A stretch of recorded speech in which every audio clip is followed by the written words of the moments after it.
So ఈ PRP ఇప్పుడు చాలా ఫేమస్ అయింది, చాలా మంది పేషెంట్స్ కి పిఆర్పి గురించి ఐడియా ఉంది. కానీ పిఆర్పి కి సక్సెస్ కి సైన్స్ ఉండాలి. ఇట్స్ సైంటిఫిక్ ప్రొసీజర్ కదా. సో సక్సెస్ కావాలి. ఓకే, ఇది PRP means platelet rich plasma. ప్రతి మనిషికి బ్లడ్ లో గ్రోత్ ఫ్యాక్టర్స్ ఉన్నాయి. సో ఇది కాన్సన్ట్రేటెడ్ గ్రోత్ ఫ్యాక్టర్స్ ఎక్స్ట్రాక్ట్ చేస్తాము. ఏ ప్లేస్ లో డ్యామేజ్ అయినా, ఇది మోకాల్లో గుజ్జు అరిగింది, గుజ్జు రీజనరేషన్ కోసం, తర్వాత మసల్ కి రీజనరేషన్ కోసం, భుజాలులో రొటేటర్ కఫ్ ఇంజరీ రిపేర్ కోసం.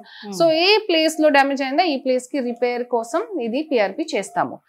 నౌ ఇప్పుడు first thing is preparation of PRP.